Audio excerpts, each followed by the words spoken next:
जिथं जनावर आणि स्त्री फक्त मारण्याचीच वस्तू आहे असं सांगणारी आपली चातुर्वर्ण्य व्यवस्था, आपली जाती व्यवस्था आणि पुरुष प्रधान संस्कृती याच्यामधून खऱ्या अर्थाने जर पहिला घटक कुणी बौद्ध धम्माने बाहेर काढला असेल तर तो महिलांचा होता. जे अल्पसंख्याक आहेत, जे संख्येनं कमी आहेत, जे संख्येच्या बाबतीत दुबळे आहेत, त्यांचा सुद्धा विचार प्राधान्याने करणारी ही जगातली एकमेव राज्यघटना आहे. तर बौद्ध धम्माकडे लोकांची जी वाटचाल आहे, बौद्ध धम्मामध्ये लोक खूप मोठ्या प्रमाणामध्ये आकर्षित होत आहे. धम्म हा सर्वात जास्त जर कळवून घ्यायचा असेल, समजावून घ्यायचा असेल तर सर्वसामान्य गरिबाला कळला पाहिजे.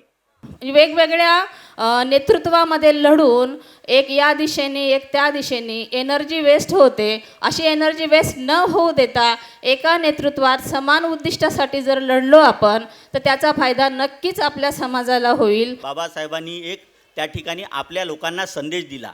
तो संदेश असा होता की संख्येच्या बलाबलाने आपण इतरांपेक्षा कमी आहोत, पण आपण इतकेही कमी नाही आहोत.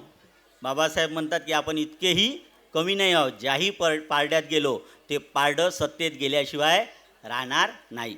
राज्यघटनेमध्ये तरतूद आहे ती जाणार नाही. जोपर्यंत राज्यघटना जिवंत आहे तोपर्यंत ते राहणारच आहे. परंतु आपल्या आईवडिलांनी, आपल्या भावांनी, मोठ्या भावांनी लहान भावांनी मोठ्या भावाला उद्योगामध्ये येण्यासाठी नक्की त्यांना प्रोत्साहित करायला पाहिजे.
करूया शांतिदूताला गौतमाला भगवंताला वंदन करूया शांतिदूताला गौतमाला भगवंताला वंदन करूया शांतिदूताला. बुद्धं शरणं निनाद झाला दीक्षेच्या मुक्कामी. बुद्धं शरणं निनाद झाला दीक्षेच्या मुक्कामी. मानवतेला वंदन करुणी बौद्ध झालो आम्ही. मानवतेला वंदन करुणी बौद्ध झालो आम्ही. बुद्धं शरणं गच्छामि धम्मं शरणं गच्छामि संघं शरणं गच्छामि. नमो तस्स भगवतो अरहतो सम्मा सम्बुद्धस्स. बुद्धं शरणं गच्छामि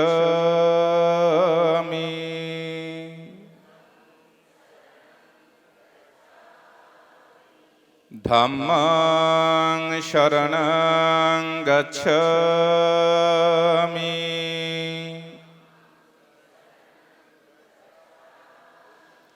संघं शरणं गच्छामि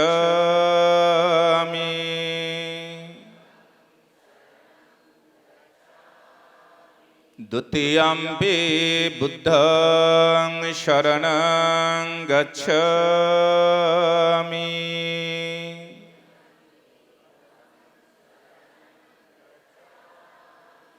द्वितीयम्पि धम्मं शरणं गच्छामि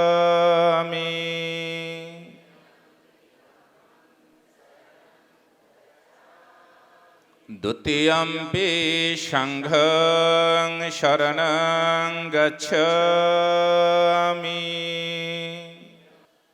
शीलेन सुगतिं यान्ति शीलेन भुगसम्पदा शीलेन निब्बतिं यान्ति तस्मा शीलं विशोदये साधु इमं तिसरणेन सत्यं पञ्चशीलं धम्मं साधुकं सुरक्षितं कृत्वा अपमादेन शीलं संपदेत अमावन्ते.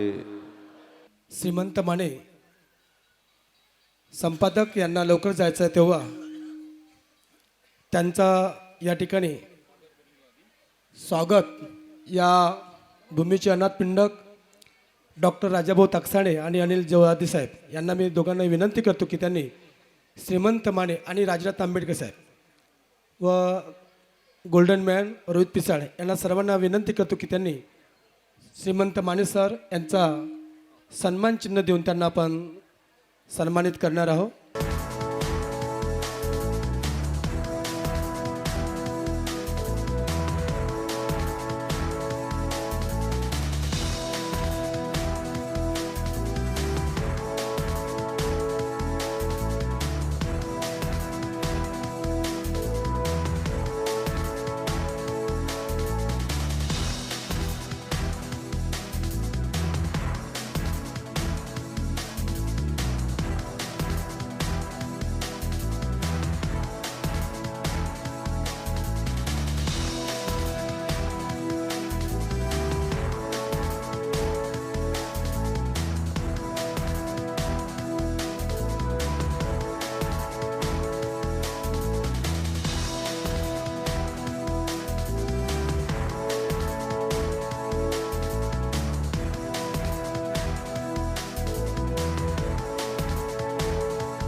विशेषतः तुमचं अभिनंदन याच्यासाठी की महिलांची संख्या ज्या प्रमाणात आहे ते पाहून खऱ्या अर्थाने या धम्माची ताकद कळते. मी धम्माची ताकद यासाठी म्हटलं, मगाशी मी काही त्या बेबीताई आणि बाकीच्यांनी गायलेली गाणी ऐकली, भीमगीतं ऐकली. तुम्हा सगळ्यांचे प्रसन्न चेहरे पाहिल्यानंतर लक्षात येतं की हे जे धम्मतत्व आहे, हे जे जीवनतत्व आहे, हे जे जगण्याची जी मूल्य आहेत ती तुम्ही ज्या पद्धतीनं आत्मसात केलीत, अंगीकार केलाय, तो या धम्माचा खऱ्या अर्थाने विजय आहे. कारण जिथं जनावर आणि स्त्री फक्त मारण्याचीच वस्तू आहे, असं सांगणारी आपली चातुर्वर्ण्य व्यवस्था, आपली जाती व्यवस्था आणि पुरुषप्रधान संस्कृती याच्यामधून खऱ्या अर्थाने जर पहिला घटक कुणी बौद्ध धम्माने बाहेर काढला असेल तर तो महिलांचा होता. आणि तुम्ही ज्या पद्धतीचा इतिहास सांगतात, खरं तर राजरत्नजी आणि राजाभाऊ, आपला संदर्भ बिंदू जो आहे तो बऱ्यापैकी राज्यघटनेच्या निर्मितीचा आहे. माझी तुम्हा सगळ्यांना विनंती अशी आहे की हा जो आपला जो संदर्भ बिंदू आहे तो खूप मागं नेण्याची गरज आहे. 2,500-3,000 वर्षापूर्वी जेव्हा भारतामध्ये एक खुली व्यवस्था होती, विशेषतः आत्ताच्या वातावरणाशी तुलना केली तर मोकळेपणाने वादविवाद करता येणारी अशी परिस्थिती होती, विशेषतः उपनिषदांच्या काळामध्ये. त्यावेळेला या भूमीवरचं पहिलं बंड हे तथागत गौतम बुद्धांनी केलं. हा आपल्या संस्कृतीचा खऱ्या अर्थाने संदर्भ बिंदू आहे. हे बंड का झालं?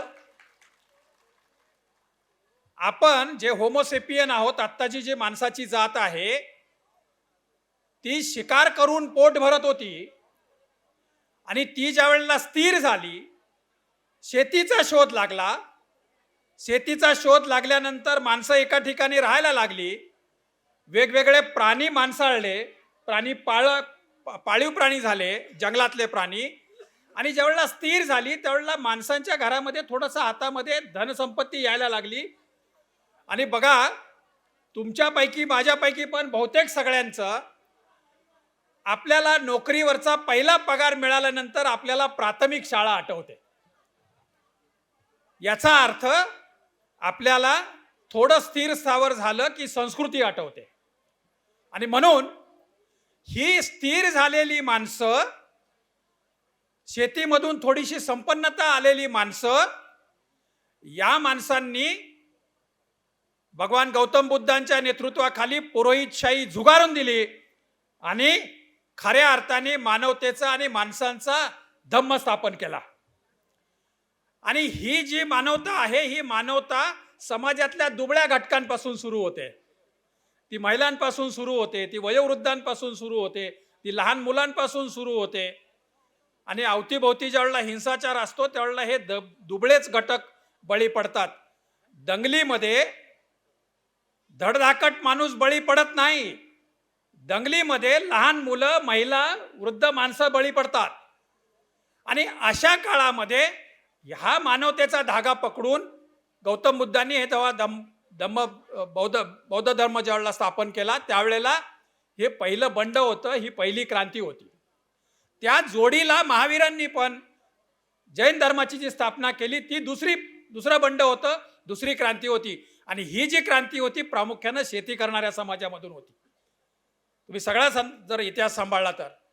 आणि मग हा संदर्भ बिंदू मागं नेतानाच राज्यघटनेच्या दृष्टीनं मात्र आपण सजग राहण्याची गरज आहे. मंचावरचे बाकीचे मान्यवर तुम्हाला त्यानंतर बोलतीलच, पण तुमच्या माझ्या समोर राज्यघटनेचं जे सध्याचं स्वरूप आहे किंवा राज्यघटना स्थापन होत असताना ज्या कॉन्स्टिट्यूट असेंब्लीमध्ये ज्या सगळ्या चर्चा झाल्या, आपल्यापैकी अनेकांनी माझ्यासह हजारो पानांच्या त्या ज्या चर्चा आहेत त्या वाचून काढल्यानंतर लक्षात येतं की अशी राज्यघटना का तयार झाली. ही अशी राज्यघटना तयार होण्याचं पहिलं कारण डॉक्टर बाबासाहेब आंबेडकर आणि दुसरं कारण त्यांनी स्वीकारलेला बौद्ध धम्म. कारण या दोन गोष्टींमुळंच, म्हणजे अगदी अलीकडं ज्या वेळेला भारतामध्ये महिलांसह सर्वांना समान मतांचा अधिकार दिला जात होता, त्यावेळेला युरोपमध्ये आम्हाला अधिकार द्या असं म्हणून आंदोलनं होत होती. अगदी आतापर्यंत 1980 पर्यंत जगाच्या विविध देशांमध्ये समान मताधिकारीसाठी आंदोलनं झाली आहेत, अगदी आतापर्यंत. आणि केवळ मताचा अधिकार नव्हे, खरं तर एक व्यक्ती एक मत असं नाही आहे. ते एक व्यक्ती एक मत आणि एक मूल्य आहे. पण मूल्य आपण विसरलो, तो जरा वेगळा विषय आहे. पण तरी सुद्धा केवळ मताचा अधिकार नव्हे तर राज्यघटनेतलं स्वातंत्र्याचं तत्व, राज्यघटनेतील समतेचं तत्व, राज्यघटनेतील बंधुतेचं आणि त्याचबरोबर मानवतेचं तत्व, ही जगातली एकमेव राज्यघटना अशी आहे की समाजातला जो तळाचा जो दुबळा वर्ग आहे त्याची काळजी केली आहे, त्याचे अधिकार पहिले जोपासलेत.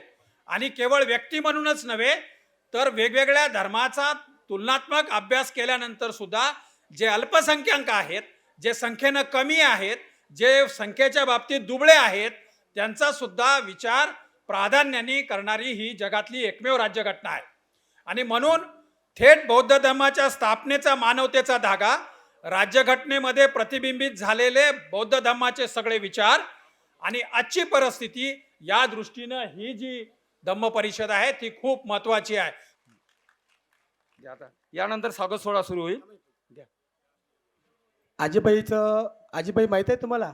आजीबाई ही लोकांच्या घरी भांडे घासायला जातात. आजीबाईचं वय 90 वर्षाचं आहे आणि आजीबाई माझ्या संग बुद्ध गायला पण सुद्धा आल्या होत्या.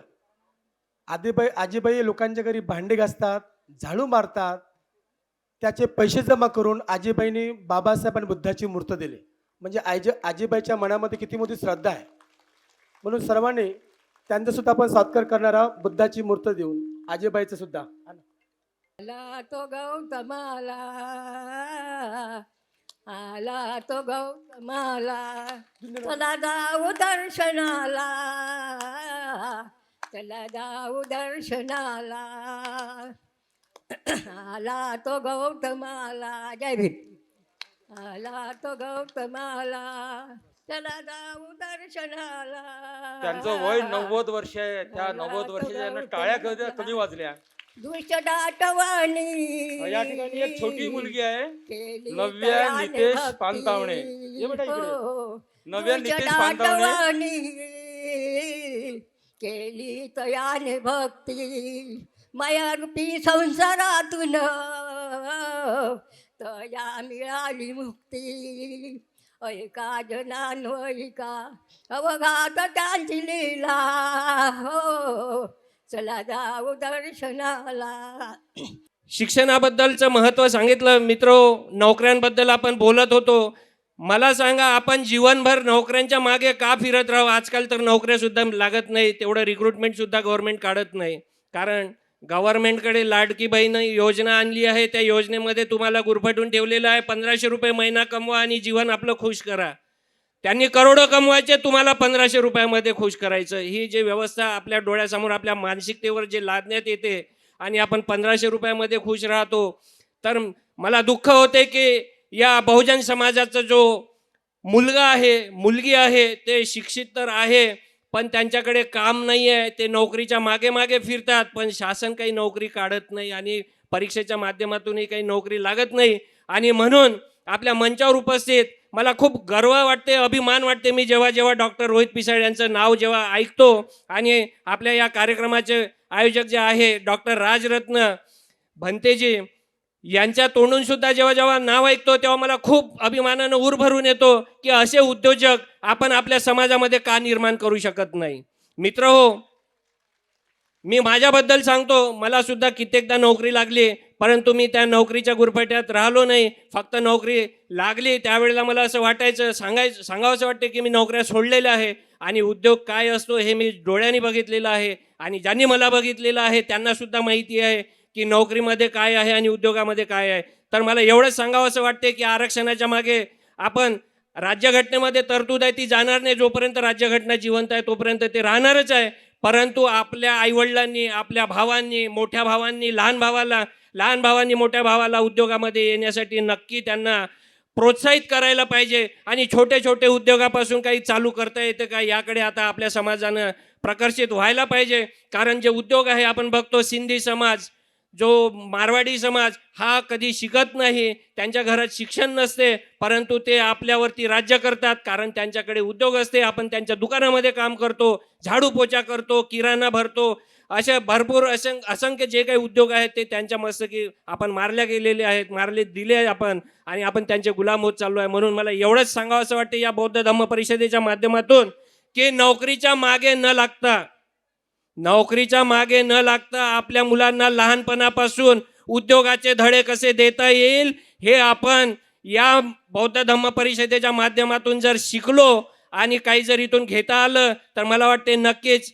एका व्यक्तीने जरी एक उद्योगपती जरी बनला आणि त्याने आपल्या सोबत स्वतःसोबत आपल्या समाजाचा सुद्धा विकासात हातभार लावला तर मला वाटते योग्य होईल. आणि अशा धम्म परिषदेचं आयोजन दरवर्षी होणे हे पण कौतुकास्पद आहे. आणि म्हणून मी डॉक्टर राजरत्न भंते यांना अभिवादन करतो. आणि अशा प्रकारच्या प्रत्येक वर्षी आपण सलग कार्यक्रम आयोजित कराल आणि दरवर्षी एक ना एक तरी विद्यार्थी मुलगी या एवढ्या गर्दीतून आपल्याला पुढे येतील की आम्ही उद्योजक झालो आहे, आम्ही काहीतरी नवीन केलेलं आहे अशी शुभकामना देतो. आणि मला इथे बोलवलं त्यासाठी मी आयोजकांचे आभार व्यक्त करतो. आणि आपण सगळ्यांनी मला जे ऐकलं त्यासाठी आपले सुद्धा आभार व्यक्त करतो.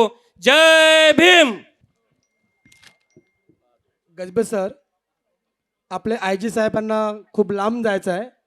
मी अरविंद गट्टी साहेबांना विनंती करतो की त्यांनी आपल्या धम्म प्रबोधनात्मक आपले विचार या ठिकाणी व्यक्त करावे.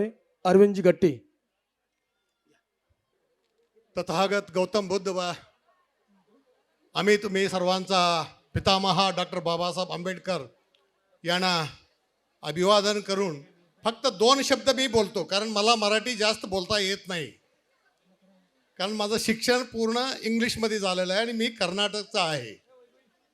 बॉर्डरमध्ये असल्यामुळं थोडासा मराठी येतो, ते तुम्हाला मी 2 शब्द सांगेन.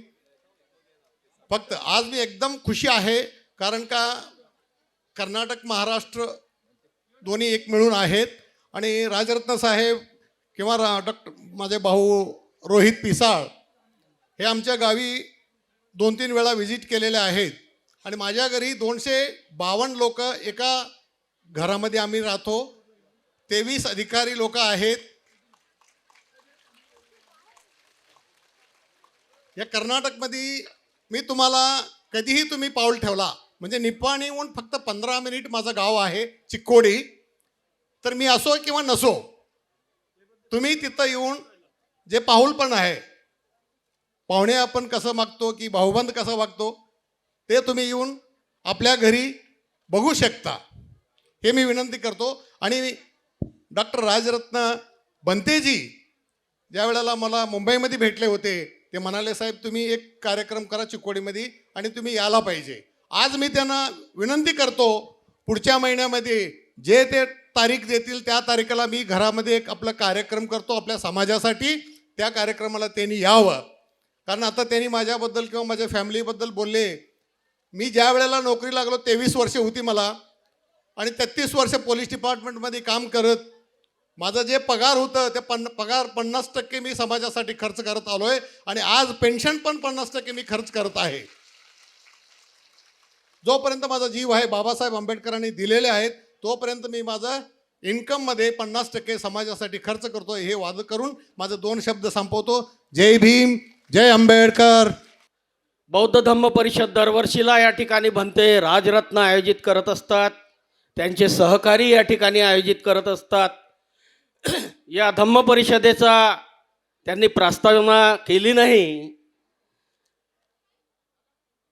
प्रस्तावनेमध्ये त्यांनी याचा उद्दिष्ट काय हे सांगितलं नाही, तरी दरवर्षीला ते सांगतात, बोलतात. यावेळेस ते सुरुवातीला बोलले नाही, बोलतील कदाचित. बौद्ध धम्माचा प्रचार आणि प्रसार करणे, बौद्ध धम्माला वाढवणे, बौद्ध धम्माला गती देणे आणि एक आंबेडकरी चळवळीला सुद्धा या ठिकाणी चालना देणे, आपला जीवन मंगलमय कसा होईल या दृष्टीनं प्रयत्न करणे, आपल्यामधील ताकद आणि ऊर्जा काम करण्याची, बौद्ध धम्माचा काम करण्याची जो स्पिरिट आहे तो या निमित्तानं या ठिकाणी वाढविणे हा खऱ्या अर्थाने या ठिकाणी बौद्ध धम्म परिषदेचा उद्देश असावा. खरंच या ठिकाणी आजची ही जी धम्म परिषद आहे दरवर्षीपेक्षा एक विराट जनसमुदाय दिसतो. हा भव्य दिव्य पेंडॉल सुद्धा या ठिकाणी कमी पडलेला या निमित्तानं दिसत आहे. अर्थात संख्या भरपूर आहे, ही एक आनंदाची आणि जमेची बाब आहे. धम्म परिषद या ठिकाणी यशस्वी करताना म्हणते राजरत्न यांना देश विदेश भ्रमण करावा लागतो. खऱ्या अर्थानं त्यांच्या पायाला चक्रच आहे. कुठे कुठे जातात, कधी जपानला, कधी श्रीलंकेला, कधी ब्रह्मदेशला, कुठे कुठे या ठिकाणी भ्रमण करतात. अनेक बौद्धाचार्य आणि भंतेजींचंही भेटीगाठी घेतात, त्यांना निमंत्रण देतात. देशामध्ये सुद्धा या ठिकाणी अनेक ठिकाणी जातात. दिल्लीपासून गल्लीपर्यंत, मुंबईपासून कोरची गडचिरोलीपर्यंत, कर्नाटकचे कोणीतरी इकडे बॉर्डरचे आलेले आहेत. तर या ठिकाणी भंतेजी आमच्याकडे सुद्धा येतात. तिकडे आमचं वास्तव्य खऱ्या अर्थानं छत्तीसगडच्या बॉर्डरवर, गडचिरोलीच्या शेवटच्या टोकावर कोरची तालुका आहे, त्या ठिकाणी आहे आम्ही राहतो. त्या ठिकाणी सुद्धा भंतेजी येतात. अर्थात भंतेजींना ही धम्म परिषद उभी करायला खूप मोठी मेहनत घ्यावी लागते, परिश्रम घ्यावं लागते. एवढं सोपं काम नाही.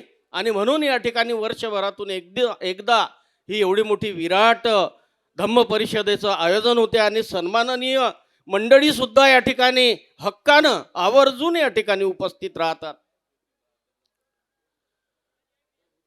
मग बौद्ध धम्माचा प्रचार आणि प्रसार करण्यासाठी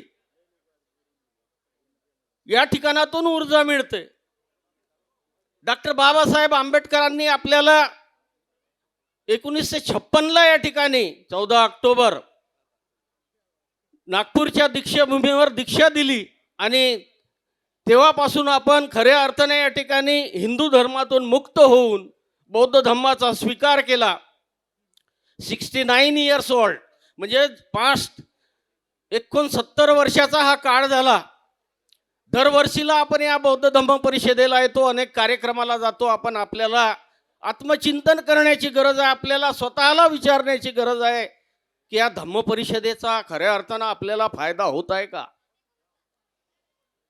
भंतेजींच्या एवढ्या मोठ्या आयोजनाचा आपल्या जीवनामध्ये बदल होत आहे का? या धम्म परिषदेमध्ये मुळे आपल्यामध्ये या ठिकाणी बौद्ध धम्माचा विकास होत आहे का? आपलं जीवन मंगलमय होत आहे का?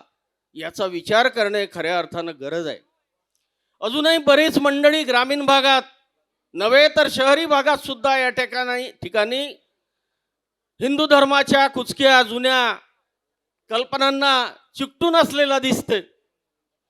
आणि तेच विचार आचार या ठिकाणी आपल्यामध्ये पाहायला दिसतात.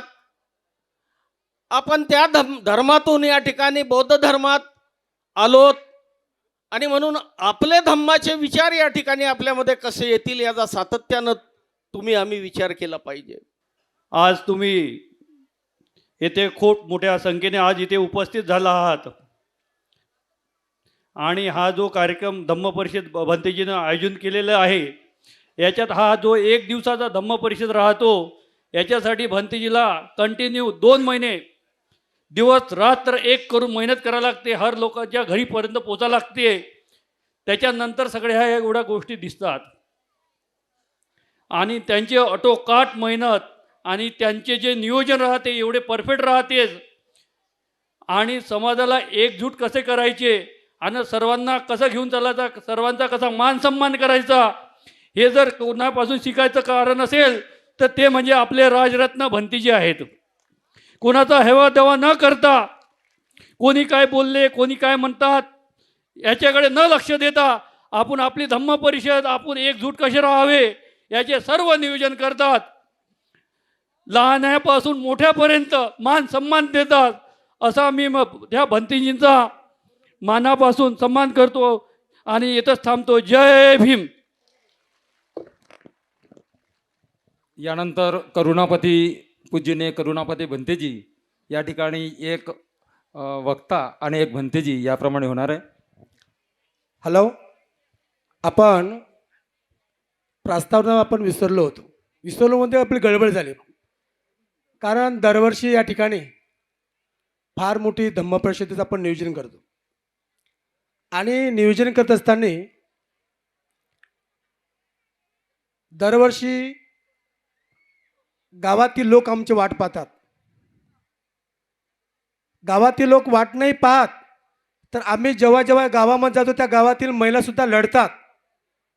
कारण लोक झोपून असतात, आम्ही लोकांच्या घरी जातो तर तेव्हा दरवाजा खटखट वाजवतो. त्यांना असं वाटतं की चोर आले का. कारण इतक्या सकाळी आम्ही लोकांच्या घरी जातो आणि लोक मान सन्मानानं 10 रुपये का देणार, पण आम्हाला धम्मदान देतात. आणि धम्मदानामुळंच हा इतका मोठा कार्यक्रमाचा आपण नियोजन करत जात असतो. आणि या दुधामध्ये साखरेचं काम जर कोणी करत असेल, आज एवढं मोठं जे मी नियोजन केलं माहिती आहे तुम्हाला, हे इतकं मोठं जे नियोजन केलं, झाशीराणी स्क्वेअर पासून आपण पोस्टर आणि बॅनर लावले, गेट लावले आणि त्या गेटचा कटआउटचा खर्चच मात्र 2,85,000 रुपये आहे. किती? 2,85,000. हा मंडपसुद्धा 6,31,000चा आहे. आणि हे सर्व खर्च जर, या सर्व खर्चाच्या मागे जर कोणाचा मोठा हात असेल, लोकांना वाटते खूप मोठं दान होते, खूप मोठं दान होते, खूप चर्चा पण आहे. आहे की नाही चर्चा? खूप मोठं दान होते. तुम्ही खरंच दान देता का? पण तुम्ही कार्यक्रमाला जाता, दानही देतात, तुम्ही कार्यक्रमाला जाता. 10 रुपये का देत नाही? तुमचे 10 रुपये 10 लाखा एवढे आहेत. पण त्या दुधामध्ये साखर घालण्याचं काम जर कोणी करत असेल तर ते डॉक्टर राजाभाऊ ताकसाळे आणि अनिल भाऊ जवादे. त्यांनी कृपया उभं राहावं. कारण या भूमीचे जे अनाथपिंडक आहे, मी त्यांची कधी मागे प्रशंसा करतो आणि पुढेही प्रशंसा करणार आहोत. कारण या 2 माणसामुळं या इतक्या मोठ्या धम्म परिषदेचं मी आयोजन करत असतो. आणि या कार्यक्रमाला कमीत कमी 2 लाख समथिंग लॉस आहे. आम्ही 9 नोव्हेंबरपासून तर 17 जानेवारीपर्यंत आम्ही कलेक्शनला फिरलो, दान मागायला फिरलो. काही लोकांनी तेलाचे पिपे दिले, आटा दिला, तांदूळ दिला, साखर दिलेत, आहे की नाही. पण या सर्व मागं जर सर्वात मोठी जे भूमिका असेल, अनाथपिंडकाची भूमिका असेल, त्या अनाथपिंडकाची भूमिका पार पाडणारे डॉक्टर राजाभाऊ ताकसाळे आणि अनिल भाऊ जवादे. यानंतर या कार्यक्रमाचे उद्घाटक गोल्डमॅन. आता गोल्डमॅनबद्दल काही सांगायचं नाही आहे मला, कारण गोल्डमॅननं आपल्याला या कार्यक्रमाला फार मोठी मदत केलेली आहे. यांचंही फार मोठं सहकार्य आहे. बरं, इथं सहकार्य नाही, जेव्हा मी मुंबईला जातो ना, तेव्हा गाडीपासून, राहण्यापासून, तिकीटपासून सर्वच खर्च गोल्डमॅन करत असतात. मी 1 रुपयाही खर्च करत नाही. एअरपोर्टपासून, रेल्वे स्टेशनपासून ते मला घ्यायला येतात, सोडून देतात आणि एक लहान भाऊ म्हणून ते माझे सांभाळ करत असतात. आणि त्यांनी सुद्धा या भूमीला चांगल्या प्रकारे या ठिकाणी मॉनेस्ट्री निर्माण व्हावी असा त्यांचा संकल्प आहे. आज आपण बौद्ध होऊन 69 वर्ष झाले. 69 वर्षामध्ये आपले बौद्ध लोकांना आपल्या धार्मिक ग्रंथाचं नाव माहीत नाही. 60% लोकांना माहीत नाही. आम्ही प्रत्यक्षात गावोगावी फिरतो, जातो, पाहतो. त्यांना जर विचारलं ख्रिश्चन धर्माच्या धर्मग्रंथाचं नाव काय तर सांगतात बायबल. क्षणाचा विलंब न करता सांगतात. मग विचारतो मुसलमान धर्माच्या धर्मग्रंथाचं नाव काय तर चटकन सांगतात कुराण. बुद्ध धर्माचं काय म्हणून विचारलं, विचार करतात, अटकतात. काही म्हणतात बुद्ध आणि त्याचा धम्म, आणि काही एखादा 40-50 लोकांना एखादा म्हणतो त्रिपिटक. तर कसं आहे, बुद्ध धम्माचा ग्रंथ त्रिपिटक आहे. त्रिपिटक हा इतका मोठा आहे की 10 बाय 10ची खोली आणि 7 फूट उंच, फुल भरेल एकावर एक पुस्तकं जर रचून ठेवले तर. इतका मोठा त्रिपिटक आपले नवशिक्षित लोक वाचू शकणार नाहीत, तेवढा त्यांच्याकडे वेळ असणार नाही.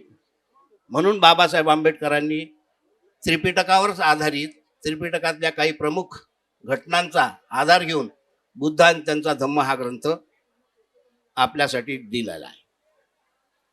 किती लोकांनी वाचला? हात वरत करा बरं. 1%. पण तोही समजला नाही. पुस्तकं वाचून जर ज्ञान आलं असतं तर कॉलेज, शिक्षक, प्राध्यापक हे लोक लागले नसते.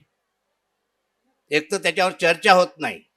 आपसात बसून तुम्ही सिरियलवर जास्त चर्चा करणार. माणसं चांगले माणसं आहेत म्हणून इथं धम्म परिषदेत आले, पण जे नाही आले ते बेवडे नाही आले. त्या जास्तीत जास्त लोक दारू पितात. माणसं सारे दारूत वाया गेले आणि बाया चालल्या सिरियलमध्ये वाया. साऱ्या सिरियलच पाहत राहतात. त्यांच्या लेकराचे नावही सिरियल प्रमाणे. त्या लोकांचा आदर्श घेऊन आपल्याला उपयोग काय?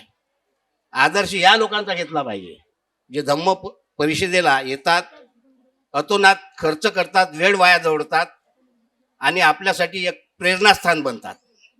राजरत्न बंतीजींचं तर आता किती प्रशंसा केली तर कमीच आहे, कारण तुमच्या वर्धा जिल्ह्यातच ते वास्तव्याला असतात. मूर्ती लहान आणि कीर्ती महान एवढंच आपण बोलू शकतो. बाकी सर्व तुम्हाला माहीत आहे.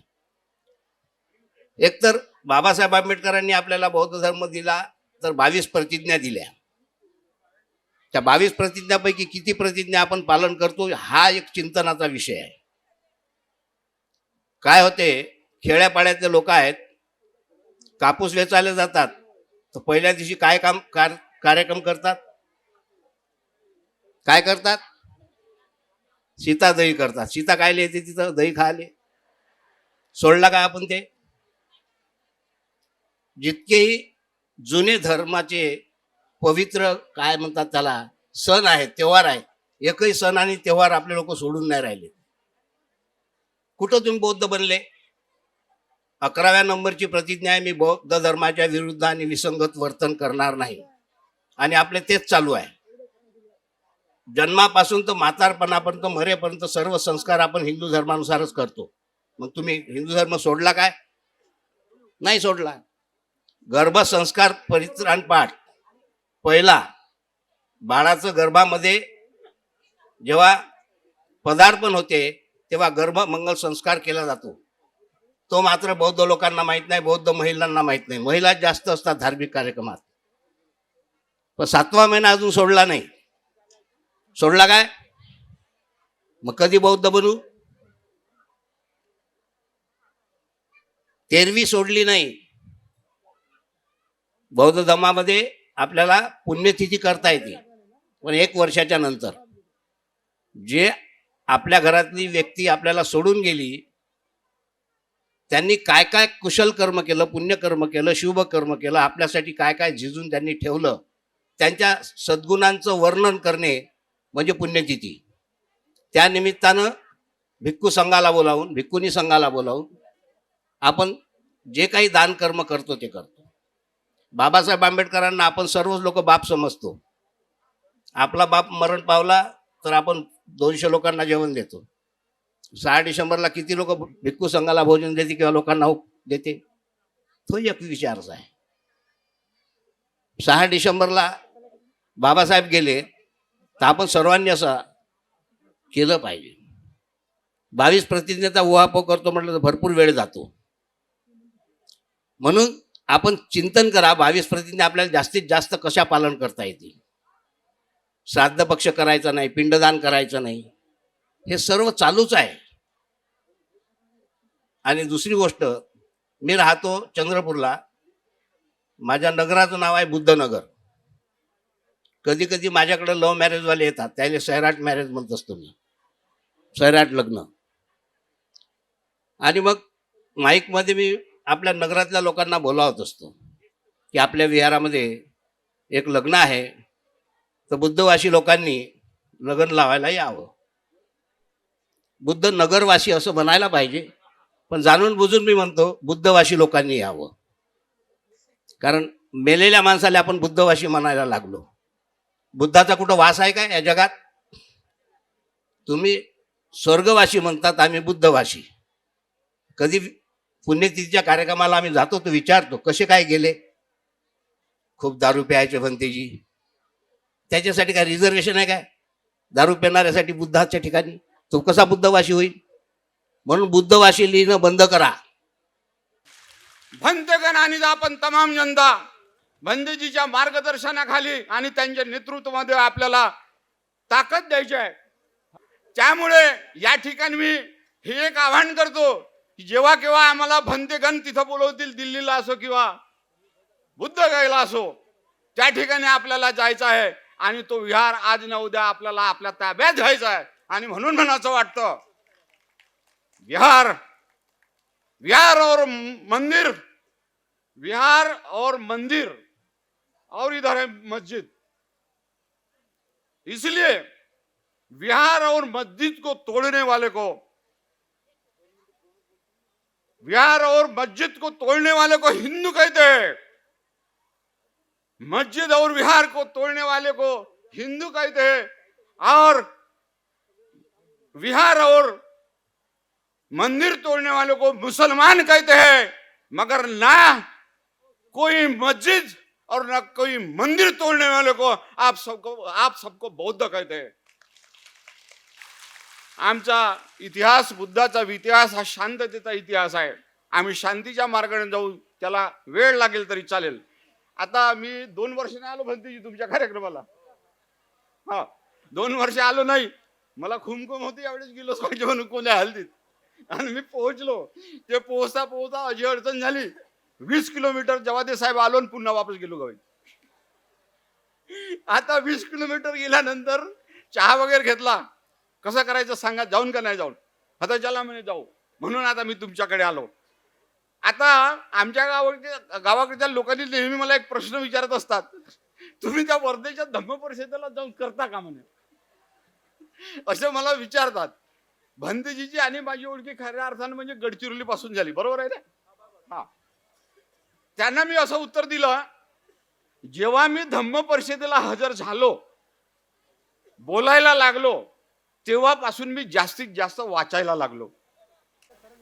2 किलोमीटर बैलगाडी, एका बाजूला बैल आणि दुसऱ्या बाजूला अण्णाभाऊ साठे, एवढा मोठा शूर माणूस अण्णाभाऊ साठे.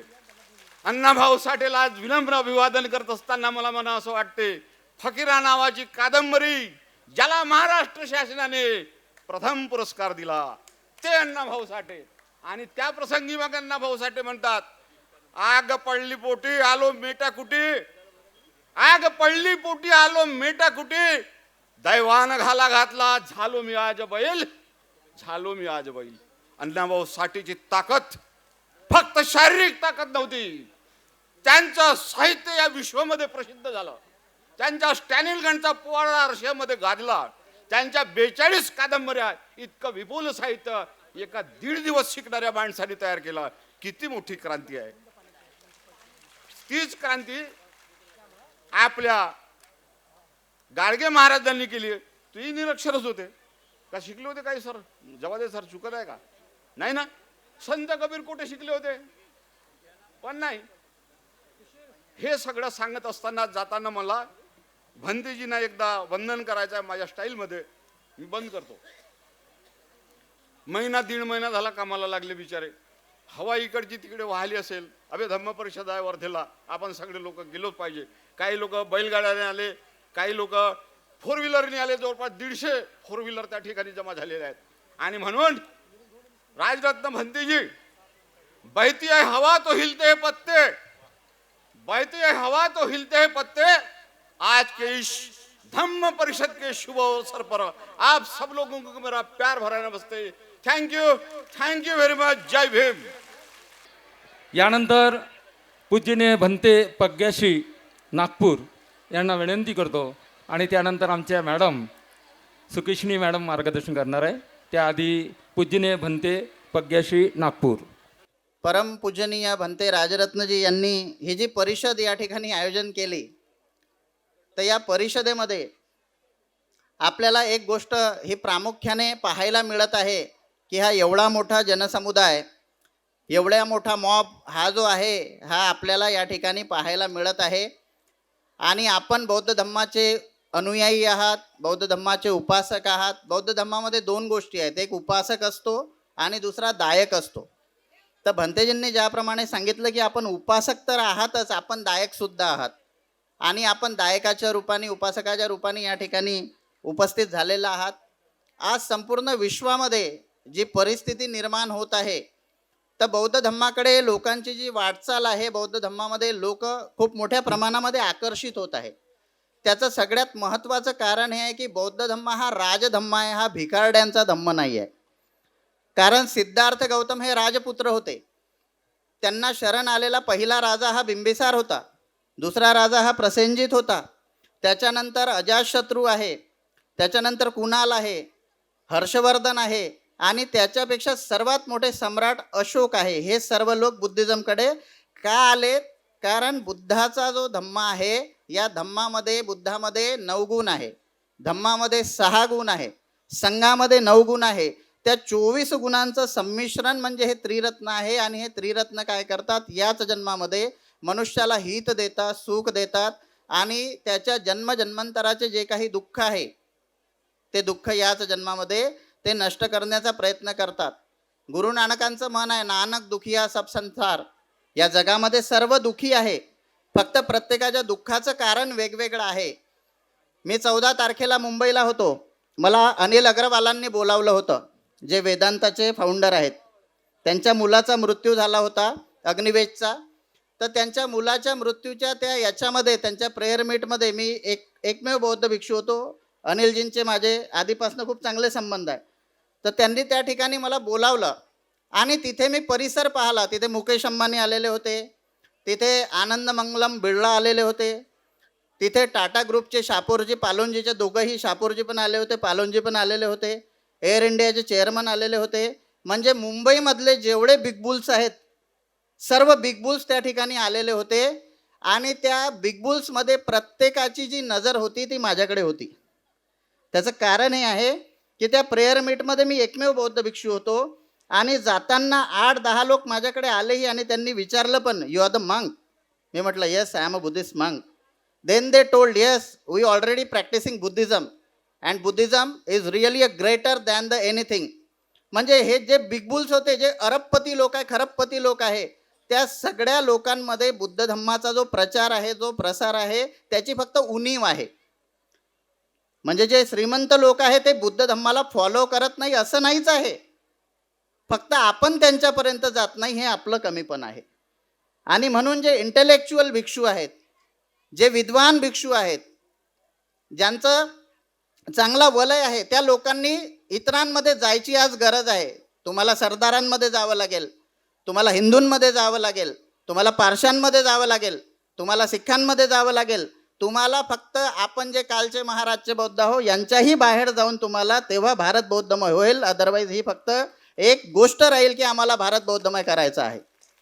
आणि म्हणून भारत बौद्धमय करण्याकरिता भिक्षू संघाने सुद्धा आपल्या लोकांना सोडून दुसऱ्यांमध्ये प्रचार प्रसार करणं पण जास्त महत्त्वाचं आहे. त्याचं कारण आहे की बुद्धाचा जो धम्म आहे हा विद्वानांचा धम्म आहे, हा मूर्खांचा सुद्धा धम्म नाही. डॉक्टर बाबासाहेब आंबेडकर किती शिकलेले होते? MA, PhD, DSc, LLD, DLIT, bar at law, एवढ्या डिग्र्या बाबासाहेबांकडे होत्या. बाबासाहेबांनी जर विचार केला असता तर त्यांनी स्वतःचा धम्म स्थापन केला असता की नाही?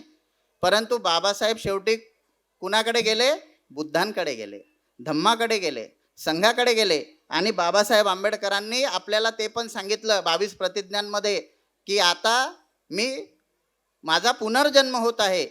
मी हिंदू धर्माच्या त्या गाडग्यातून, त्या अज्ञानतेतून निसटलो, इतपर मी बुद्धाच्या शिकवणुकीप्रमाणे वागेन. आणि बुद्धाची शिकवण काय आहे? करुणा, मैत्री, मुदिता आणि उपेक्षा. हे जे 4 ब्रह्मसंपत्ती ज्याला म्हणतात, तीच बुद्धाची शिकवण आहे. करुणा सब्ब जंतुसु, सर्व जंतूच्या प्रती आपल्याला करुणा करायला पाहिजे. प्रत्येक गोष्टीमध्ये आपण मुदित राहायला पाहिजे. प्रत्येक आपल्याबद्दल कोणी वाईट बोलत आहे त्याची उपेक्षा करायला पाहिजे, चांगलं बोलत आहे त्याचा स्वीकार करायला पाहिजे. आणि ह्या 4 गोष्टी घेऊन आपण काय करायला पाहिजे? आपल्या जीवनाचं सार्थक करायला पाहिजे. आज परमपूजनीय भदंत राजरत्नजी यांनी ह्या कार्यक्रमाचं जे आयोजन केलेलं आहे, किती परिश्रम केलेत भंतेजींनी. एवढ्या लोकांना बसवणे, हे एवढे जे VVIP गेस्ट आहेत साहेब किती बिझी असतील, राजरत्नजी किती बिझी असतील, टाकसाळेजी किती बिझी असतील, साहेबांचं किती मोठं कार्य आहे मुंबईमध्ये, अरबो रुपयांची प्रॉपर्टी साहेबांकडे आहे, परंतु बुद्ध धम्म संघ आणि फक्त भंतेजींमुळे आज साहेब आणि राजरत्नजी आणि सर्व ही जी टीम आहे या ठिकाणी का बसून आहे? तुमच्याकरिता. तुम्हाला बुद्ध धम्माचं ज्ञान व्हायला पाहिजे, तुमच्यामधून भिक्षू निर्माण व्हायला पाहिजे, तुमच्यामधून परिवर्तन व्हायला पाहिजे, म्हणून हे सर्वजण या ठिकाणी एकत्रित जमलेले आहात. तर आपण या परिषदेच्या निमित्ताने आमचे आदरणीय रमेश भाऊ वानखडे बी या ठिकाणी, ते आमचे दायक आहेत, ते या ठिकाणी बसलेले आहेत मागे. त्यांचं सुद्धा बुद्ध धम्म संघाच्या बाबतीमध्ये खूप मोठं कार्य आहे. ते आमचे दायक आहेत, आम्हाला नेहमी मदत करत असतात.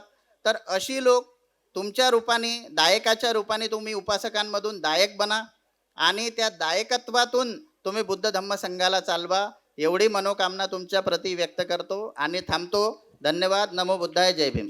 या धम्मप्रवचनानंतर गडचिरोलीहून आलेल्या आमच्या सुशीलाताई भगत मॅडम, त्यांना परत गडचिरोलीला जायचं आहे. त्याने अगदी 5 मिनिटामध्ये आपलं मनोगत व्यक्त करावं. मला हा सोहळा बघून खरोखरच मला भव्य दिव्य असा सोहळा बघितलाच नाही. मला वेळोवेळी म्हणत होते तुम्ही या, एकदा तरी या, आणि आजची जी मला इथे येण्याची जी संधी उपलब्ध झाली, तर खरं म्हणजे आमच्या रोहित पिसाळ सळामुळेच मी पुण्यावरून आली, नाहीतर मी आली पण नसती. पण हा एवढा मोठा कार्यक्रम बघायला पण मिळाला नसता. आपण प्रत्येकाने मनाशी ठरवलं पाहिजे का मला जिथे जिथे माहिती झालं धम्माचं काम, मी तिथे गेली पाहिजे असं मनाला ठरवलं पाहिजे. परंतु आम्ही तसं करत नाही. मी जास्त वेळ घेत नाही भगिनींनो. धम्म हा सर्वात जास्त जर कळवून घ्यायचा असेल, समजावून घ्यायचा असेल, तर सर्वसामान्य गरीबाला कळला पाहिजे. याचं कारण, जो श्रीमंत दर दिवशीचे जर 5,000 रुपये कमवत असेल आणि त्याचे 500 रुपये दारूमध्ये, म्हणजे दारू, गांजा, सिगारेटमध्ये जात असेल, तर त्याच्या घरामध्ये किती रुपये जातात? 4,500 रुपये जातात. त्याला 500 रुपयाचं काहीही वाटत नाही. आणि म्हणून खरा धम्म जर कळवून घ्यायचा असेल तर गरीबाला कळला पाहिजे. याचे कारण, हा 200 रुपये कमवेल, 100 रुपये दारूमध्ये उडवेल आणि 100 रुपये घरून घेऊन जाईल. आजच्या या दृष्टिकोनामधून जर बघितलं तर त्या 100 रुपये म्हणजे 10 रुपयाचे मूल्य झालेले आहे. आणि म्हणून सर्वात जास्त गरिबांनी हा धम्माकडे वळलं पाहिजे. धम्म आम्हाला नीतिवान शिकवते, मतिवान व्हायला शिकवते, सत्याच्या मार्गाने चालायला सांगते. असा हा आमचा तथागत भगवान बुद्धांचा धम्म आहे. आणि हा धम्म गरिबालाच कळला पाहिजे सर्वात जास्त. आता बोलताना शेंडे साहेब याच्या आधी बोललेत का आमच्या महिला ज्या आहेत त्या बरेचशा महिला कुठे सिरियल बघतात. मला एकही सिरियल माहित नाही. माझी सून म्हणते तुम्ही कशा आई सिरियल माहिती नाही? माझ्या घरी टीव्ही नाही, आतापर्यंत नाही. मी सुपरवायझर होती, मुलं चांगल्या मोठ्या नोकरीला आहेत, इंजिनियर आहेत, डॉक्टर आहेत, महसूल विभागामध्ये आहेत. टीव्ही नावाची गोष्ट नाही. हे सांगायचं कारण एकच आहे इथे का आपण मामिडियम समाजांचे मुलं, सकाळी त्यांची आई माझ्या घरासमोरून लाईन लागते, मला नवल लागते, त्याला म्हणजे तयारी करून रस्त्याला लावून देतात. तो 3 वर्षाचा मुलगा कुठं जातो? मस्जिदमध्ये. आमच्या बाबासाहेबांनी सांगितलं का तुम्हाला सुट्टी नाही मिळत, बरोबर आहे, प्रॉब्लेम आहे. परंतु रविवारी तरी आपण रविवारी तो चिकन मटन डे आम्ही फॅमिली सहित मनवतो. हे कितपत आमचं चांगलं आहे. आमच्या या बुद्ध धम्मामध्ये हे शोकांतिका एक दिवस आम्ही देऊ शकत नाही. आणि हे यापुढे चाललं पाहिजे, तेव्हा नवीन पिढीला धम्म काय आहे हे कळेल. अन्यथा आम्ही जिथले तिथेच राहू. दुसरं सांगायचं झालं तर निवडणुकामध्ये आम्ही एक जण आमच्या मताचा जर व्यक्ती उभा केला ना, तर आम्ही तसं नाही, आम्ही भाजपकडून जातो, आम्ही कोणत्या काँग्रेसकडून जातो आणि आमचा जो हक्काचा आहे त्याला पाडतो. एक मी तुम्हाला छोटीशी गोष्ट सांगते आणि बरेचसे वक्ते बसलेले आहेत, चांगल्या चांगल्या लोकांचं तुम्ही ऐकण्याकरिता आलेले आहेत. आम्ही तर कधी येऊ शकतो, पण जसे राजरत्न सर आहेत, गोल्डन मॅन सर आहेत, हे जरा याला मुश्किल आहेत. हे दिसले आम्हाला, आम्ही निवड पेपरवर बघत होतो, आज प्रत्यक्ष बघितले. राजरत्न भंते जे आहेत ना, यांनी का बरं ह्या सगळ्या लोकांना इथे बोलवलं असेल, जे की बुद्धिस्ट आहेत आणि आपल्या कार्यामध्ये आणि आपल्या कर्तृत्वामध्ये त्यांनी सर्वोच्च बिंदू गाठलेला आहे, म्हणजे अतिउच्च स्थानावर आहेत. भंते यानंतर याआधी एक भंते इथे म्हणून गेलेत की आपला बौद्ध धर्म हा भिकाऱ्यांचा धर्म नव्हे, हा राजधर्म आहे. तर खरंच आहे ते, आणि ते आम्हाला आता डॉक्टर रोहित पिसाळ यांच्याकडे पाहून वाटायला लागले की खरंच म्हणजे आपला बौद्ध धर्म हा एकदम राजधर्म आहे. आणि म्हणजे ते सुद्धा त्यांच्या कार्यातून, त्यांच्या मनोगतातून आम्हाला नेहमी सांगतात की हे जे मी अचिव्हमेंट जे प्राप्त केलेलं आहे हे बुद्धिझममधूनच आहे. डॉक्टर रोहित पिसाळ सरांच्या मार्गदर्शनामध्ये आम्ही आहोत त्यांच्यासोबत, तिथे मुंबईमध्ये त्यांच्यासोबत नेहमीच भेटत असतो, चर्चा करत असतो. तर त्यांनी 10 वर्ष अयुथया मॉनेस्ट्री थायलंड येथे बुद्धिझमचा अभ्यास केला आहे आणि इंटरनॅशनल लेवलवर त्यांचे सर्व बुद्धिस्ट कंट्रीसोबत त्यांचे चांगले कॉन्टॅक्ट आहेत. मॉनेस्ट्रीचे एशिया पॅसिफिक ट्रेझरी मिनिस्टर आहेत, जे बुद्धिस्ट राष्ट्राला जे फॉरेन फंडिंग जे मॉनेस्ट्रीकडून येतं ते त्यांच्या माध्यमातून होतं.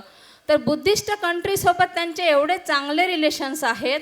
भारतामधला महार कम्युनिटीमधला बौद्ध धम्मातला एक तरुण असा अचानक मागच्या 1 वर्षापासून एवढा व्हायरल झालेला आहे आणि सर्वांना असं वाटतं की हा आला कुठून, हा होता कुठे, आणि सर्वांना खूप आश्चर्य झालेलं आहे.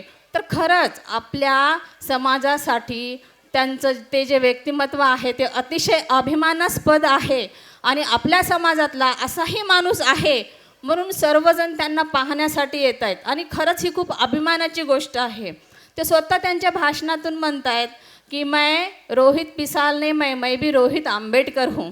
बरोबर आहे, कारण त्यांना त्यांच्या कार्यावर, विचारावर त्यांना त्यांची आंबेडकर नावाची रिस्पॉन्सिबिलिटी काय आहे, बाबासाहेबांचे विचार काय आहेत, त्या विचारामधला आंबेडकर मी आहे त्याची जाणीव आहे, म्हणून ते सतत प्रयत्नशील असतात आणि त्यांना त्यांच्या बिझनेसमधून, त्यांच्या धम्मकार्यातून, त्यांच्या इतर मोठमोठ्या प्रोजेक्टमधून जसा जसा वेळ मिळेल, इवन आम्ही त्यांना फार जवळून पाहतो, त्यांच्याकडे असलेले जे बिझनेस प्रोजेक्ट यांच्याकडे दुर्लक्ष करून ते आज समाजासाठी वेगवेगळ्या परिषद, धम्म परिषद इथे व्हिजिट देत आहेत. तर ही खूप महत्त्वाचं काम ते करत आहेत. मला म्हणजे मी आता राजरत्न आंबेडकर साहेब यांचं कार्य, अकोल्यात माझं पोस्टिंग होतं, तिथे सुद्धा मी म्हणजे मी पोलीस डिपार्टमेंटमध्ये कार्यरत असतानाही आपला टच म्हणजे चळवळीशी असल्याने आपण ह्या सगळ्या अभ्यासातून जात असतो. मला एक म्हणायचं आहे, आत्ताच इथे ह्या राजरत्न भंतेजींनी एवढ्या मोठ्या महान लोकांना इथे बोलून इथे प्लॅटफॉर्म दिला, याच्या पाठीमागे काहीतरी कारण असावं त्यांचं. त्यांना दाखवून द्यायचं आहे की अशी लोक एकत्र येऊन समान उद्दिष्टासाठी जर यांनी काम केलं तर आपल्या समाजाचं नक्कीच भलं होईल. म्हणजे आधी वेगवेगळ्या नेतृत्वामध्ये लढून एक या दिशेने एक त्या दिशेने एनर्जी वेस्ट होते, अशी एनर्जी वेस्ट न होऊ देता एका नेतृत्वात समान उद्दिष्टासाठी जर लढलो आपण तर त्याचा फायदा नक्कीच आपल्या समाजाला होईल. मी इथे असलेल्या सर्व लोकांना, मान्यवरांना सांगू इच्छिते की डॉक्टर रोहित पिसाळ यांचे इंटरनॅशनल लेवलवर बुद्धिस्ट कंट्रीसोबत अतिशय चांगले रिलेशन्स आहेत. तर आपल्या समाजाने, भारतीयांनी, भारतीय बौद्ध समाजाने त्याचा फायदा घेऊन एक बुद्धिझम जो की इंटरनॅशनल लेवलला जी लोक जगतात, जसं थायलंड या ठिकाणी किंवा इतर बुद्धिस्ट कंट्रीमध्ये, भारतीय लोक बुद्धिझम त्या पद्धतीने जगत नाहीत, तो आनंद घेत नाहीत. कारण इथला समाज जो आहे अन्न, वस्त्र, निवारा ह्या संघर्षामध्ये एवढा गुरफटून गेलेला आहे की बुद्धिझमकडे दुर्लक्ष आहे. त्या संघर्षामध्येच तो रोज मरमर करतो, रोजचे भाजी भाकरीची सोय त्याची कशी होईल यातच त्याचं ब्रेन चालतो. तर बाकी बुद्धिझम जगण्याचा, तो आनंद घेण्याचा तो त्यांच्याकडे वेळ नाही. त्यासाठी अशा व्यक्तिमत्वाचा आपण का फायदा घेत नाही? ते ट्रेझरी मिनिस्टर आहेत, तर त्या फंडिंगचा आपण भारतासाठी, भारत देशासाठी उपयोग करून आपल्या समाजाला इंटरनॅशनल लेवलवर किंवा भारतीय जो बुद्धिस्ट आहे, इंटरनॅशनल लेवलवर जो बुद्धिस्ट समाज आहे त्या पद्धतीने त्या लेवलला आपण का आणू शकत नाही, याचाही विचार आपण करणे गरजेचे आहे. एक रोहित पिसाळ आपल्या बौद्ध समाजात तयार झाला आहे, असे लाखो रोहित पिसाळ आपल्या म्हणजे समाजात तयार झाले, तर नक्कीच राजधर्म म्हणून आपण परत एकदा येऊ. जे सम्राट अशोकाचा धम्म होता त्याच पद्धतीने. तर आपण यावर विचार करायला हवा. आपण सर्वांनी, म्हणजे इथे जवादे साहेब आहेत, त्यांच्या मुलींचा त्यांनी एक पिक्चर लॉन्च केला आहे, त्यांच्या प्रीमियर शोला आम्ही हजर होतो. म्हणजे प्रत्येक क्षेत्रामधले आपले लोक आहेत इथे. इवन डॉक्टर रोहित पिसाळ पण फिल्म इंडस्ट्रीमध्ये त्यांनी चैत्यभूमी मूवी काढलेला आहे. अनटचेबल्स, अनपोस्टेड लव, अनपोस्टेड लव जे आहे, म्हणजे unposted letter to Bhimrao Ambedkar, हा त्यांचा पण एक मूवी रिलीज होणार आहे. म्हणजे प्रत्येक क्षेत्रामध्ये ते कार्यरत आहेत. तर आपण हा विचार करावा की आपली एनर्जी जी आहे आपण वेगवेगळ्या आघाड्यावर लढून म्हणजे वेस्ट न करता एक समान उद्दिष्ट जर ठेवलो, एकमेकांच्या कॉन्टॅक्टमध्ये राहिलो, एकमेकांना मदत जर केली, तर आपण आपल्या समाजाचं नक्कीच भलं करू शकू. आणि ॲज अ पोलीस डिपार्टमेंटमध्ये मी कार्यरत आहे, ह्या नात्याने मी सांगू इच्छिते की थोड्या वेळापूर्वी कुणीतरी म्हणजे ह्या धर्माने असं होतं, त्या धर्माने असं होतं, असं एक काहीतरी वक्तव्य केले, मी तिथे बसून ऐकले. प्लीज कृपया प्रक्षोभक वक्तव्य करू नका, कारण कोणताच धर्म ही वाईट शिकवण देत नाही. आणि एक सांगू इच्छिते की युनिफॉर्ममध्ये असणाऱ्यांनीच काही म्हणजे कायदा पालन करण्याचं बंधन नाही आहे. भारताचा प्रत्येक नागरिक हा विनावर्दीधारी पोलीस आहे. म्हणून हा एक धम्मपीठ आहे. या धम्मपीठाहून जे आहे आपलं वक्तव्य हे प्रक्षोभक व्हायला नकोय, त्याची खबरदारी घ्यावी, असं मी इथे माझं मत व्यक्त करते. आणि आयोजकांनी मला इथे 2 शब्द बोलण्याची संधी दिली, त्याबद्दल मी सर्वांचे खूप खूप आभार मानते. राजरत्न भंतेजीचे आभार मानते. सर्वांना माझा जय भीम. थँक्यू. मी म्हटलं मला बोलू द्या, ते बोलू याच्यासाठी द्या का एवढ्या महिला मी कधी एकत्र आणल्या नाही. जेव्हा प्रचाराला जातो ना त्यावेळेस एवढ्या महिला एकत्र येत नाही. आणि महिलांना सांगणे गरजेचं आहे. तुम्ही बुद्ध आणि धम्मग्रंथ वाचला असेल, दरवर्षी वाचता की नाही वाचत? जरा आपसात जर चर्चा कमी केली तर माझं तुम्हाला समजेल. आणि त्या बुद्ध आणि धम्मग्रंथामध्ये खंड क्रमांक 3 भाग 3 याच्यामध्ये हा भाग आलेला आहे की ईश्वरावर श्रद्धा म्हणजे अधम्म आहे. दरवर्षी वाचता ना तुम्ही? तरीसुद्धा आपल्या महिला त्या पूर्वेकडे आपल्या इक्तुबाकडे जातात आणि दक्षिणेकडे कोराडीला जातात. मलाही प्रचारासाठी बोलवल्या जाते. जरी मी लहान माणूस असलो तरी थोडाफार मला बोलवल्या जाते. आणि तिथे असंच एका ठिकाणी म्हणजे हिंगण्याला बोलवलं. त्या बाईने कार्यक्रम घेतला, बाईने मला प्रचाराला बोलवलं. तिच्या घरी मस्त बावाजी होता. मी पाहून घेतला आणि भाषणात काढला. भाषणात असा काढला की मग मी म्हटलं मी गेलो माझ्या मित्राकडे औरंगाबादला, एका कामानिमित्त गेलो औरंगाबादला. आणि त्या औरंगाबादला गेल्यानंतर आता रात्रीचा वेळ होता, मुक्काम होणार होता. बऱ्याच दिवसांनी आम्ही भेटणार होतो आणि म्हणून मुक्काम झाला. त्याच्या घरी गेलो, त्याच्या दालनात गेलो तर त्याच्या दालनात मला बाबासाहेबांचा फोटो दिसला. मग मी त्याला विचारलं, का रे बाबा म्हणलं तू कुत्तरमारे आहे का कुलकर्णी आहे? त्यांना आपला अंगातला तो दोरा, त्याला जानवं म्हणतात, ते काढलं आणि दाखवलं. मी ओरिजिनलच कुलकर्णी आहे बा म्हणते. मग म्हटलं तुझ्या घरी बाबासाहेबाचा फोटो कसा? तर त्यांनी मला सांगितलं, आता म्हणे तुझी वहिनी तुझ्यासाठी चहा घेऊन आली, तू तिला बघितलं का म्हणे? मी म्हटलं हो बघितलं. तुला ती कशी दिसली म्हणे? मी म्हटलं ती प्रेग्नेंट आहे. प्रेग्नेंट बाई ओळखू येते, प्रेग्नेंट बाई आहे. मग म्हणे जेव्हा मला असं समजलं का माझी पत्नी प्रेग्नेंट आहे, त्याच वेळेस ज्या दिवशी मला समजलं म्हणे, मी 2000 रुपये खिशात टाकले, डायरेक्ट मार्केटमध्ये गेलो, 2x2चा बाबासाहेबाचा मोठा फोटो आणला आणि आपल्या घरी लावला. तो याच्यासाठी लावला म्हणे की येता जाता माझ्या पत्नीची नजर त्या फोटोवर जावी आणि असंच तेजस्वी, ज्याचं विश्वामध्ये नाव आहे, असंच बाळ माझ्याही पत्नीच्या पोटी जन्माला यावं म्हणून तो मी फोटो लावला म्हणे. आता हे उदाहरण घेऊन मी माझ्या समाजाच्या महिलांना, मी आधीच सांगितलं का एवढ्या महिला एकत्र येत नाही, हे उदाहरण देऊन मी माझ्या समाजाच्या महिलांना विचारतो की ज्याच्या घरी असा बाबाजी आहे त्याच्या पोटी असा हेंगडूक ज्याच्या पायात बेड्या, नाकात शेंबूड, शी करते सू करते पता चालत नाही, असं लेकरू यायच्या पोटी पाहिजे, म्हणून यायच्या घरी आहे. जर आपण दर वर्षवासामध्ये बुद्ध आणि धम्मग्रंथ जर लावत असेल आणि नुसतं रटाळ वाचन करत असेल आणि त्याच्यातून जर बोध घेत नसेल, ईश्वरावर श्रद्धा म्हणजे अधम्म आहे, मग इक्तू बावावर श्रद्धा असणे हे सुद्धा अधम्म आहे, हे समजून घेतलं पाहिजे. आणि म्हणून या गोष्टी समजणे गरजेचं आहे. अशा धम्म परिषदेच्या निमित्तानं अशा आपल्यासमोर गोष्टी येणे गरजेचं आहे. आणि ज्यांना असं वाटते, भीती वाटत असेल अनेक महिलांना का नाही बा आम्ही जर आमच्या घरातून काढलं तर काय होईल बा, तर घाबरू नका. ज्यांच्या घरी आहे त्यांनी मला स्टेजच्या मागे येऊन भेटलं तरी, आता चेहरा पाहिला माझावाला तुम्ही, ज्याच्या घरी आहे ज्यांना असं वाटते का भीती वाटते आम्ही काढलं तर काहीतरी होईल, तर मला बोलवा, मी तुमच्या घरी येतो, चुपचाप घेऊन जातो, काही काळजी करू नका. कारण एवढे वर्ष झाले कुठंच भेटला नाही. ज्योतिबा फुलेंनी म्हटलं होतं, असाच 1-2 मिनिट घेतो सर आणि थांबतो, मला माहिती आहे वेळ झालेला आहे. असाच एक नोटीस काढला होता. नोटीस असा होता पुण्यामध्ये की तू जळीस थळीस काष्टानी पाशानी जिथे कुठे असशील, तू या दिवशी इथं येऊन मला भेट. तू भेटला, जर तू भेटला तर तू आहे असं मी समजेल, आणि तू जर नाही भेटला तर तू नाही असं म्हणून मी संपूर्ण पुण्यामध्ये नोटीस काढीन. म्हणून याही गोष्टी समजून घेणे गरजेचं आहे. आणि एक दुसरी गोष्ट सांगावीशी वाटते की आपण अनेक धम्म परिषदेच्या निमित्ताने एकत्र येतो, मात्र जेव्हा निवडणूक येते त्यावेळेस मात्र आपण एकत्र येत नाही. खूप खूप धन्यवाद सर. खऱ्या अर्थाने युवा तडफदार त्यांनी या ठिकाणी पुलगावमधली गोष्ट सांगितली.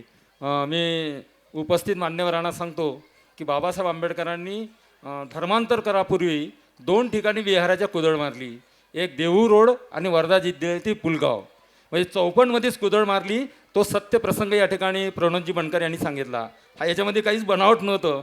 यानंतर व्हिएतनामवरून आलेले भदंत झेन मास्टर यांना विनंती करतो त्यांनी धम्मदेशना द्यावी. भदंत झेन मास्टर. भगवान बुद्धाचा जो धम्म आहे तो निश्चितच आपण सर्व जे लोक या ठिकाणी उपस्थित आहोत ते फार जबाबदारीने हा धम्म पार पाडण्याचा आपण प्रयत्न करतोय.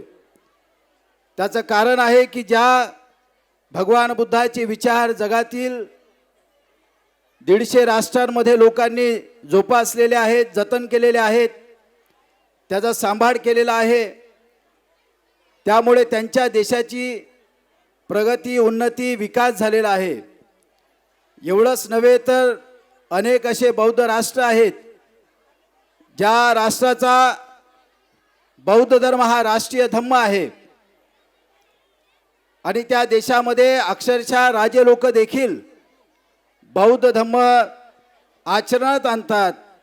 त्या देशातले मंत्री लोक बौद्ध धर्म आचरणात आणतात. त्या देशातील बौद्ध भिक्षू, उपासक, उपासिका हा बौद्ध धर्म फार काटेकोरपणे आचरणात आणतात. अशा परिस्थितीमध्ये महाराष्ट्रामध्ये, भारतामध्ये बौद्ध धर्म प्रचार आणि प्रसार करणे ही फार मोठी जबाबदारी आहे. मी काही महिन्याआधीच भदंत राजरत्नजीच्या संपर्कात आलो. या परिषदेबद्दल त्यांनी मागे सांगितलं होतं की 10-15 हजार लोक या परिषदेला असतात.